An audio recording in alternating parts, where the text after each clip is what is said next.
After nearly 3 decades covering the Buffalo Bills, this guy knows what he's talking about. Welcome to SalSpeak, the place to be for hard-hitting analysis from Sal Maiorana of the Democrat and Chronicle.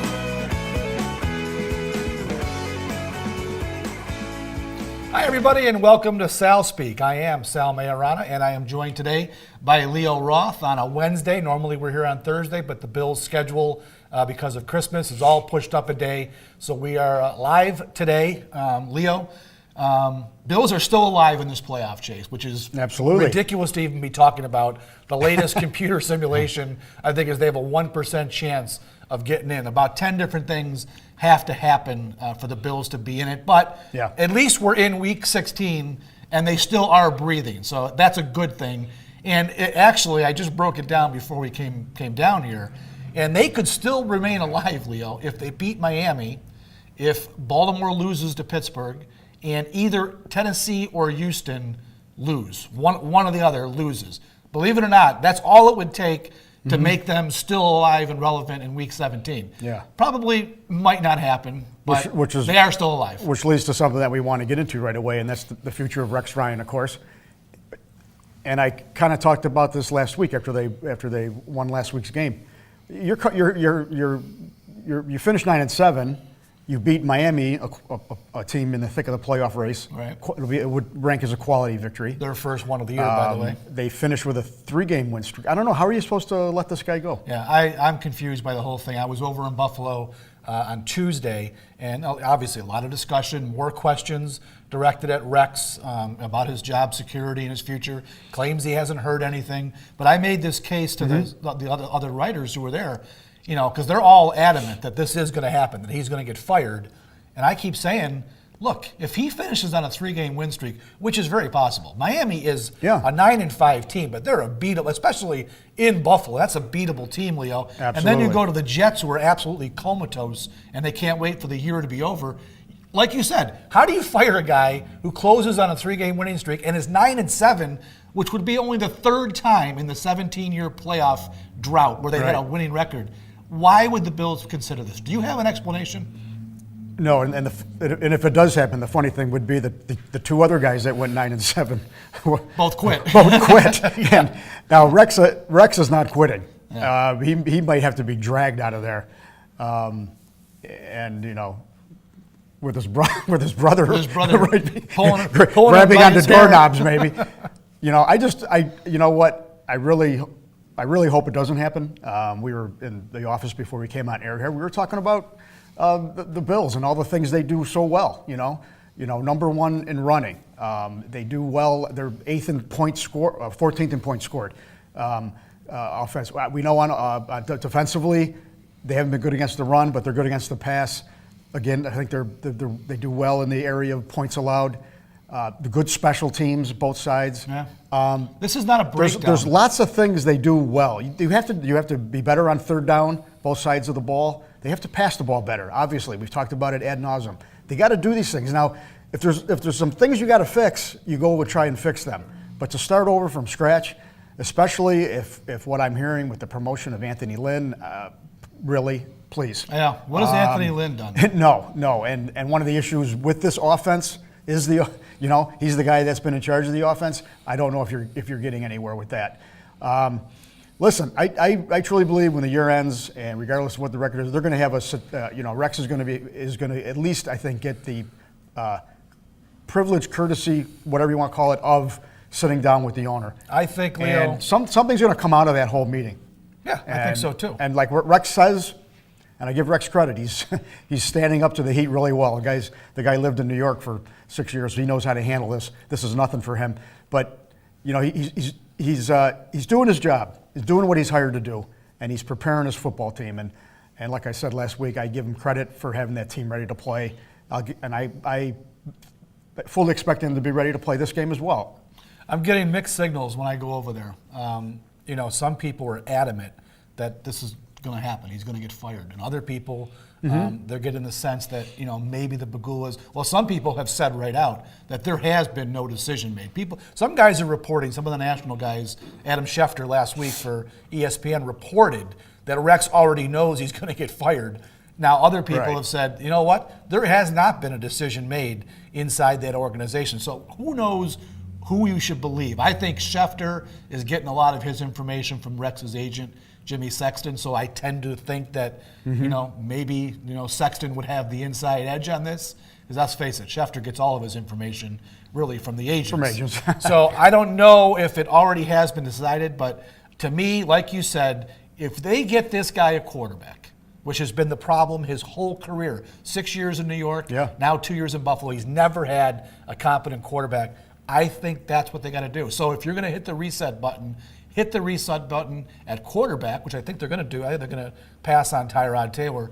Give him the third year of this 5-year contract. Every coach deserves 3 years to try to turn the program around. You can't do it in 2. They've been mediocre for 2 years. They haven't been bad for 2 years. It's not like they were 4-12, and you want to get them out. They've been an average, middling team. I don't think that warrants the Bills firing him. Now, let's segue to Doug Whaley, who became a topic of conversation yesterday in Buffalo, Leo, because a couple of us asked to speak to Whaley, and the Bills PR department kindly told us that Doug Whaley was currently unavailable.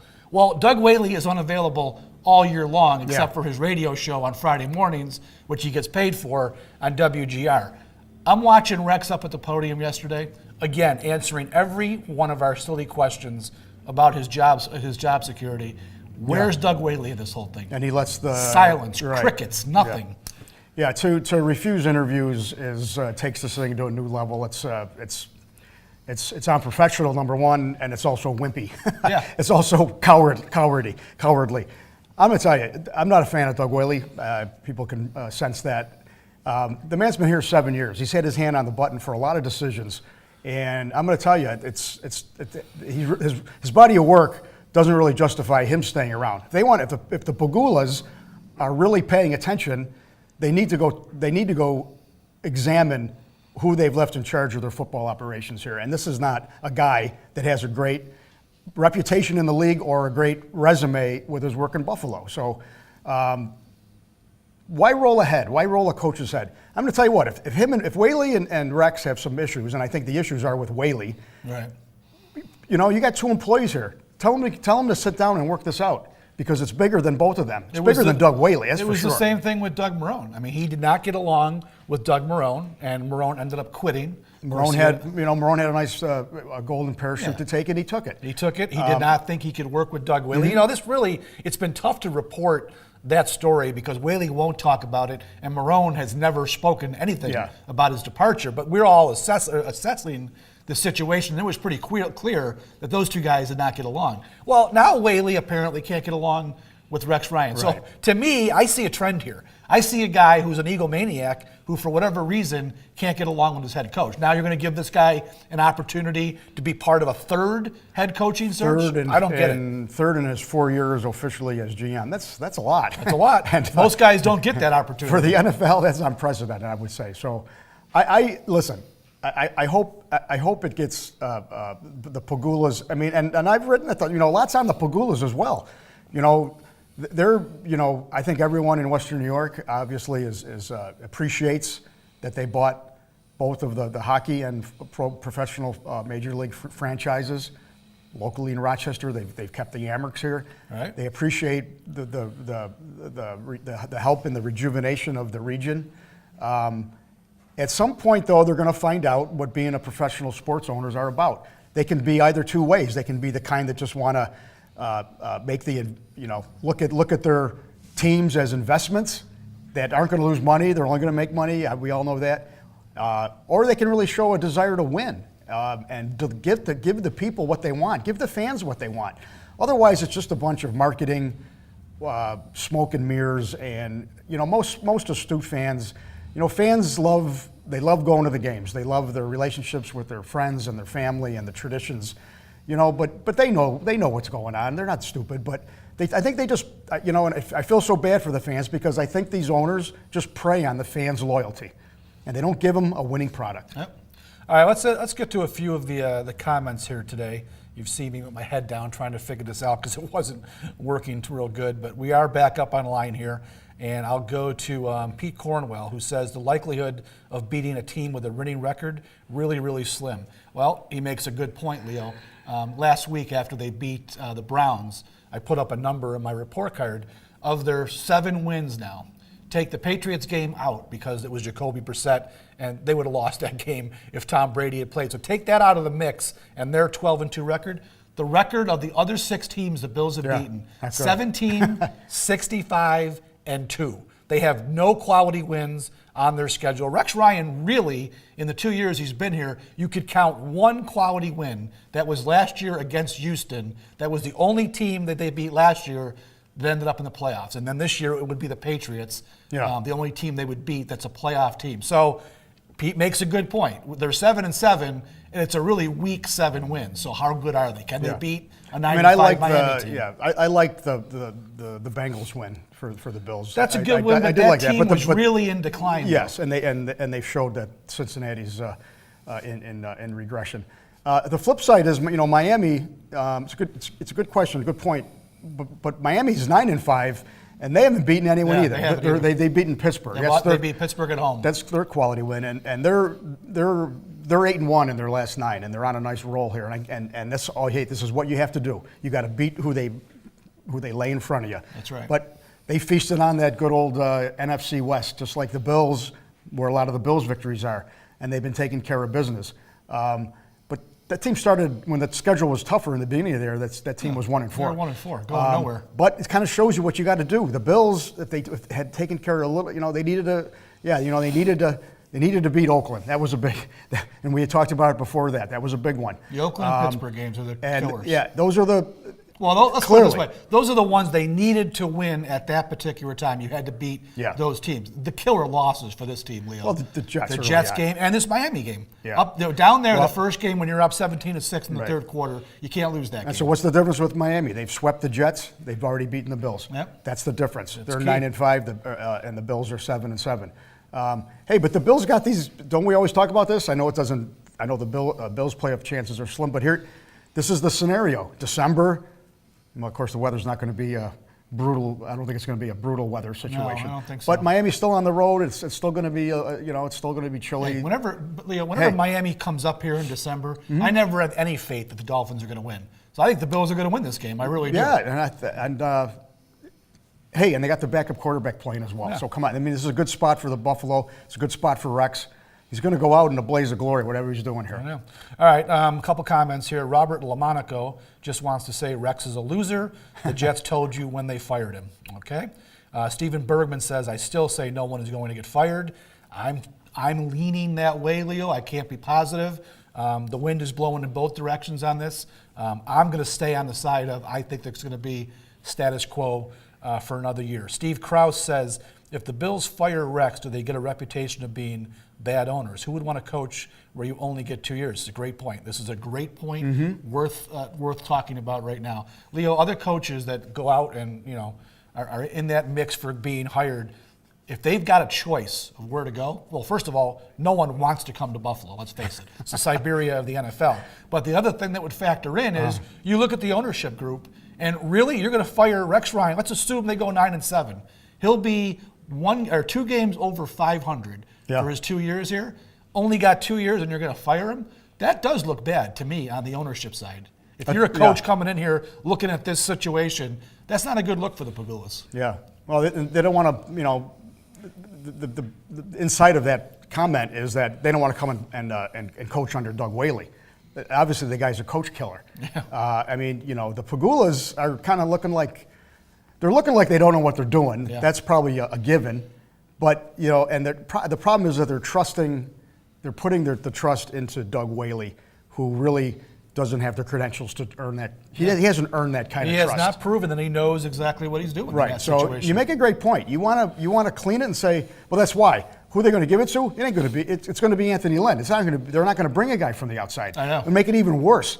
Let's hire one of Rex's staffers. Let's break down what Anthony Lynn has done. They were the number 1 rushing team, I think, in those first 2 weeks, probably with Greg Roman, and they were going to be one of the top 5 rushing teams. They were going to be with Greg Roman. You and I could have been the coordinator. They were going to be top 5 in the league in rushing. What have they done with the passing game? He has not developed Tyrod Taylor at all. They're 31st in the league in passing. So I ask you, what exactly has Anthony Lynn brought to the table in the, whatever it is, 12 games that he's been the offensive coordinator? Now you want to make him your head coach? Now I understand he was in the mix for a couple jobs last year, and apparently he is a candidate. He'll get a throw look. It out there. He's African American too, which automatically will get him some looks because of the Rooney Rule. Because of the rule. But I don't know if that's the guy that the Bills want to turn to in this situation. I think that makes zero sense. Keep Rex on board and keep Lynn here. If he doesn't get a head coaching job somewhere else, keep him here and give him a full year with his playbook. He is running Greg Roman's playbook right now. The Greg Roman move was that was like a goalie change. Yeah. You're right. You were looking for a spark, and it worked. They won 4 games. They won 4 games. They know what happened. And then it quickly went back to, well, what are we doing? And so you make a great point on Tyrod Taylor. That's where it's at. And where would this offense be without Shady McCoy? What a year he's had, and it's been really with a beat up line on top of it. He's really the guy. So really, what does it take to give the ball to Shady McCoy? Leo, I wrote about, it'll be on the Democrat and Chronicle website this afternoon. I wrote a story about Sammy Watkins today. And, he made the point that, we run the ball great, but in this league, to win, you got to be able to pass it. The Bills can't do that. Can you imagine if the Bills had competent quarterback play? Meaning they would have gotten Sammy involved in the 6 games that he's played, along with LaShawn McCoy. Give Rex Ryan a competent quarterback, and we aren't having this discussion today. I think that's the biggest key for the Bills is get the quarterback situation. I don't care who the coach is. That's where it all belongs. I don't even think you don't even need to be number 1 in passing. You can't be 31st. Right. Be 20th. You got to just get it in. Get it down to the 20th rank. And we're just talking a guy that can make a few more key throws a game. Yeah. And Tyrod is really he's struggling. incapable. Even of doing last that. week against the Browns, there were so many plays, and he did okay. He did well. And the Browns are an especially bad team. But again, there were even plays from the press box. We're sitting next to each other going, is he going to throw the ball? Throw the ball. Late on everything. Yeah. And that's just something inside a guy. Are you finally coming around to all my I've always come. all my I've bitching never and moaning been about Tyrod Taylor? I've never, looking back at it, at the time I said last year, I said, what do they got to lose by giving Tyrod the start? And it was true. Let him go. Let him have at it, But always deep down inside me, I do not like dual threat quarterbacks in the NFL. It's been proven time and time again. They do not win consistently. They do not win. You're not going to go anywhere with them. The best quarterbacks are mobile quarterbacks inside the pocket, guys who can avoid the rush by doing little sidestep maneuvers, staying in the pocket. The mobility is like a joystick. It's this. Exactly. This is your mobility. It's not, hey, I'm gone.